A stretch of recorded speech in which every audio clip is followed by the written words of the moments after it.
ಮಕ್ಕಳನ್ನು ದೇವಸ್ಥಾನಕ್ಕೆ ಕರೆದುಕೊಂಡು ಹೋಗುವುದು ಕೇವಲ ಭಕ್ತಿಗಾಗಿ ಅಲ್ಲ, ಅವರ ಭವಿಷ್ಯಕ್ಕೆ ಬೇಕಾದ ಒಂದು ಅಮೂಲ್ಯ ಸಂಸ್ಕಾರವನ್ನು ಬಾಲ್ಯದಲ್ಲೇ ಬೆಳೆಸುವುದಕ್ಕಾಗಿ. ಆ ಅಮೂಲ್ಯ ಸಂಸ್ಕಾರ ಯಾವುದು? ಬನ್ನಿ ಈ ವಿಡಿಯೋದಲ್ಲಿ ತಿಳಿಯೋಣ. ನಮಸ್ಕಾರ ಸ್ನೇಹಿತರೆ, ಟೆಂಪಲ್ ಟಾಕ್ಸ್ಗೆ ನಿಮ್ಮೆಲ್ಲರಿಗೂ ಹಾರ್ದಿಕ ಸ್ವಾಗತ. ಇತ್ತೀಚಿನ ದಿನಗಳಲ್ಲಿ ಅನೇಕ ಪೋಷಕರ ಮನಸ್ಸಿನಲ್ಲಿ ಒಂದು ಪ್ರಶ್ನೆ ಮೂಡುತ್ತದೆ. ಚಿಕ್ಕ ಮಕ್ಕಳನ್ನು ದೇವಸ್ಥಾನಕ್ಕೆ ಕರೆದುಕೊಂಡು ಹೋಗುವುದು ಏಕೆ? ಅವರು ಇನ್ನೂ ದೇವರ ಬಗ್ಗೆ ಅರ್ಥ ಮಾಡಿಕೊಂಡಿರುವುದಿಲ್ಲ. ಹಾಗಿದ್ದರೂ ಏಕೆ ದೇವಸ್ಥಾನಕ್ಕೆ ಕರೆದುಕೊಂಡು ಹೋಗಬೇಕು? ಈ ಪ್ರಶ್ನೆಗೆ ಉತ್ತರ ನಮ್ಮ ಭಾರತೀಯ ಸಂಸ್ಕೃತಿ, ಆಧ್ಯಾತ್ಮಿಕತೆ ಮತ್ತು ಜೀವನ ಮೌಲ್ಯಗಳಲ್ಲಿ ಅಡಗಿದೆ. ಇಂದು ಈ ವಿಡಿಯೋದಲ್ಲಿ ಮಕ್ಕಳನ್ನು ದೇವಸ್ಥಾನಕ್ಕೆ ಕರೆದುಕೊಂಡು ಹೋಗುವುದರಿಂದ ಆಗುವ ಪ್ರಮುಖ ಪ್ರಯೋಜನಗಳನ್ನು ತಿಳಿದುಕೊಳ್ಳೋಣ. ಮೊದಲನೆಯದಾಗಿ, ದೇವಸ್ಥಾನವು ಕೇವಲ ಪೂಜೆ ಮಾಡುವ ಸ್ಥಳವಲ್ಲ, ಅದು ಮನಸ್ಸಿಗೆ ಶಾಂತಿ ನೀಡುವ ಪವಿತ್ರ ಸ್ಥಳವಾಗಿದೆ. ದೇವಸ್ಥಾನಕ್ಕೆ ಪ್ರವೇಶಿಸಿದಾಗ ಕೇಳಿಬರುವ ಗಂಟೆಯ ನಾದ, ಮಂತ್ರೋಚ್ಚಾರಣೆ, ಭಜನೆ, ಧೂಪ ಮತ್ತು ಹೂವಿನ ಪರಿಮಳ ಇವೆಲ್ಲವೂ ಮಕ್ಕಳ ಮನಸ್ಸಿನ ಮೇಲೆ ಉತ್ತಮ ಪರಿಣಾಮ ಬೀರುತ್ತವೆ. ಅವರಲ್ಲಿ ಶಾಂತತೆ ಮತ್ತು ಏಕಾಗ್ರತೆ ಬೆಳೆಯಲು ಸಹಾಯ ಮಾಡುತ್ತವೆ. ಎರಡನೆಯದಾಗಿ, ದೇವಸ್ಥಾನಕ್ಕೆ ಹೋಗುವ ಮೂಲಕ ಮಕ್ಕಳಲ್ಲಿ ಉತ್ತಮ ಸಂಸ್ಕಾರಗಳು ಬೆಳೆಯುತ್ತವೆ. ಹಿರಿಯರಿಗೆ ಗೌರವ ಕೊಡುವುದು, ದೇವರಿಗೆ ಕೈ ಮುಗಿಯುವುದು, ಶಾಂತವಾಗಿ ನಿಲ್ಲುವುದು ಮುಂತಾದ ಅಭ್ಯಾಸಗಳು ಸಹಜವಾಗಿ ರೂಪುಗೊಳ್ಳುತ್ತವೆ.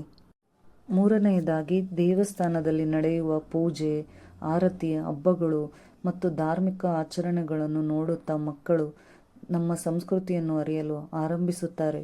ಇದು ನಮ್ಮ ಪರಂಪರೆಯನ್ನು ಮುಂದಿನ ಪೀಳಿಗೆಗೆ ತಲುಪಿಸುವ ಅತ್ಯುತ್ತಮ ಮಾರ್ಗವಾಗಿದೆ.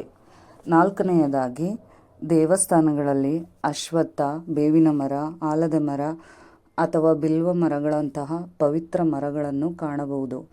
ಇವುಗಳನ್ನು ನಮ್ಮ ಸಂಪ್ರದಾಯದಲ್ಲಿ ಅತ್ಯಂತ ಗೌರವದಿಂದ ಕಾಣಲಾಗುತ್ತದೆ.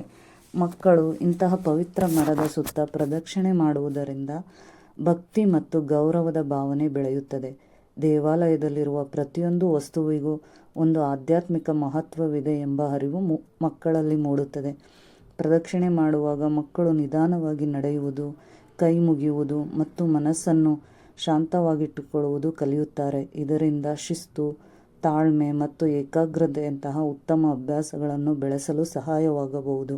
ಇದರ ಜೊತೆಗೆ ಪವಿತ್ರ ಮರಗಳನ್ನು ಕೇವಲ ಪೂಜಿಸುವುದಷ್ಟೇ ಅಲ್ಲದೆ, ಮರಗಳನ್ನು ಸಂರಕ್ಷಿಸಬೇಕು ಮತ್ತು ಪ್ರಕೃತಿಯನ್ನು ಗೌರವಿಸಬೇಕು ಎಂಬ ಸಂದೇಶಗಳನ್ನು ಮಕ್ಕಳಿಗೆ ಚಿಕ್ಕ ವಯಸ್ಸಿನಲ್ಲಿಯೇ ಕಲಿಸಬಹುದು. ಇದರ ಜೊತೆಗೆ ಪ್ರಸಾದವನ್ನು ಸ್ವೀಕರಿಸುವುದು, ಅನ್ನದಾಸೋಹದಲ್ಲಿ ಭಾಗವಹಿಸುವುದು, ದೇವರ ಕೃಪೆಗೆ ಕೃತಜ್ಞತೆ ಸಲ್ಲಿಸುವುದು ಇಂತಹ ಉತ್ತಮ ಮೌಲ್ಯಗಳು ಮಕ್ಕಳಲ್ಲಿ ಬೆಳೆಯುತ್ತವೆ. ಆದರೆ ಒಂದು ವಿಷಯವನ್ನು ಪೋಷಕರು ನೆನಪಿನಲ್ಲಿಟ್ಟುಕೊಳ್ಳಬೇಕು. ಮಕ್ಕಳನ್ನು ದೇವಸ್ಥಾನಕ್ಕೆ ಕರೆದುಕೊಂಡು ಹೋಗುವಾಗ ಅವರನ್ನು ಎದುರಿಸಬಾರದು. ದೇವರು ಶಿಕ್ಷೆ ಮಾಡುತ್ತಾರೆ ಎಂದು ಹೇಳುವುದಕ್ಕಿಂತ ದೇವರು ನಮ್ಮನ್ನು ಪ್ರೀತಿಸುತ್ತಾರೆ, ಒಳ್ಳೆಯ ದಾರಿಯಲ್ಲಿ ನಡೆಸುತ್ತಾರೆ ಎಂದು ತಿಳಿಸಬೇಕು. ಆಗ ಮಕ್ಕಳಲ್ಲಿ ಭಕ್ತಿ ಪ್ರೀತಿಯಿಂದ ಬೆಳೆಯುತ್ತದೆ. ಗಮನಿಸಿದ್ದೀರಾ? ದೇವಸ್ಥಾನದಲ್ಲಿ ನಾವು ಬರಿಗಾಲಿನಲ್ಲಿ ನಡೆಯುತ್ತೇವೆ. ಇದು ಆಕ್ಯುಪ್ರೆಷರ್ ಥರ ಮಕ್ಕಳ ಕಾಲಿನ ನರಗಳಿಗೆ ಒಳ್ಳೆಯದು. ಪ್ರದಕ್ಷಿಣೆ ಮಾಡೋದು ಎಕ್ಸಸೈಸ್ ಆಗುತ್ತದೆ. ಪ್ರಸಾದದಲ್ಲಿ ತುಳಸಿ, ಬೆಲ್ಲ ಇರುತ್ತೆ, ಅದು ಇಮ್ಯುನಿಟಿ ಹೆಚ್ಚಿಸುತ್ತದೆ. ಹಾಗಾಗಿ ದೇವಸ್ಥಾನಕ್ಕೆ ಹೋಗುವುದು ಬಾಡಿಗೂ ಮೈಂಡ್ಗೂ ಎರಡಕ್ಕೂ ಒಳ್ಳೆಯದು. ನಾವು ದೇವಸ್ಥಾನಕ್ಕೆ ಭೇಟಿ ನೀಡಿದಾಗ ಮಹಿಳೆಯರ ಗುಂಪೊಂದು ಭಜನೆ ಮಾಡುತ್ತಿದ್ದರು. ಇದನ್ನು ಮಕ್ಕಳು ನೋಡುತ್ತಾ ಅವರ ಭಜನಾ ಶೈಲಿಯನ್ನು ಗಮನಿಸುತ್ತಿದ್ದರು ಮತ್ತು ಆನಂದಿಸುತ್ತಿದ್ದರು. ಮಕ್ಕಳಿಗೆ ದೇವಸ್ಥಾನದ ಇತಿಹಾಸ, ದೇವರ ಮಹಿಮೆ ಮತ್ತು ಹಬ್ಬಗಳ ಮಹತ್ವವನ್ನು ಸರಳವಾಗಿ ಹೇಳಿದರೆ ಅವರು ಆಸಕ್ತಿಯಿಂದ ಕೇಳುತ್ತಾರೆ. ಈ ರೀತಿಯಾಗಿ ಬಾಲ್ಯದಲ್ಲೇ ಧಾರ್ಮಿಕ ಮತ್ತು ನೈತಿಕ ಮೌಲ್ಯಗಳು ಅವರ ಜೀವನದ ಭಾಗವಾಗುತ್ತವೆ. ಪ್ರಿಯರೇ, ಮಕ್ಕಳಿಗೆ ನಾವು ಕೊಡುವ ಅತ್ಯಮೂಲ್ಯ ಉಡುಗೊರೆ ಉತ್ತಮ ಶಿಕ್ಷಣದ ಜೊತೆಗೆ ಉತ್ತಮ ಸಂಸ್ಕಾರವೂ ಆಗಿದೆ. ಆ ಸಂಸ್ಕಾರವನ್ನು ಬೆಳೆಸುವ 10 ಸ್ಥಳಗಳಲ್ಲಿ ದೇವಸ್ಥಾನವೂ ಒಂದು.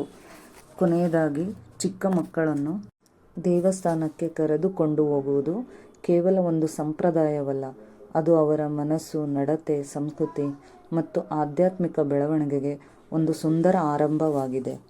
ನಮಸ್ತೆಸ್ತು ಮಹಾಮಾಯೆ ಶ್ರೀಪೀಠೆ ಸುರಪೂಜಿತೆ ಶಂಖಚಕ್ರಗದಾಹಸ್ತೆ ಮಹಾಲಕ್ಷ್ಮೀ ನಮೋಸ್ತುತೆ ನಮಸ್ತೆ ಗರುಡಾರೂಢೆ ಕೋಲಾಸುರಭಯಂಕರಿ ಸರ್ವಪಾಪಹರೆ ದೇವಿ ಮಹಾಲಕ್ಷ್ಮೀ ನಮೋಸ್ತುತೆ ಸರ್ವಜ್ಞೆ ಸರ್ವವರದೆ ಸರ್ವದುಷ್ಟಭಯಂಕರಿ ಸರ್ವದುಃಖಹರೆ ದೇವಿ ಮಹಾಲಕ್ಷ್ಮೀ ನಮೋಸ್ತುತೆ ಸಿದ್ಧಿಬುದ್ಧಿಪ್ರದೆ ದೇವಿ ಭಕ್ತಿಮುಕ್ತಿಪ್ರದಾಯಿನಿ ಮಂತ್ರಮೂರ್ತೆ ಸದಾ ದೇವಿ ಮಹಾಲಕ್ಷ್ಮೀ ನಮೋಸ್ತುತೆ ಆದ್ಯಂತರಹಿತೆ ದೇವಿ ಆದಿಶಕ್ತಿ ಮಹೇಶ್ವರಿ ಯೋಗಜ್ಞೆ ಯೋಗಸಂಭೂತೆ ಮಹಾಲಕ್ಷ್ಮೀ ನಮೋಸ್ತುತೆ.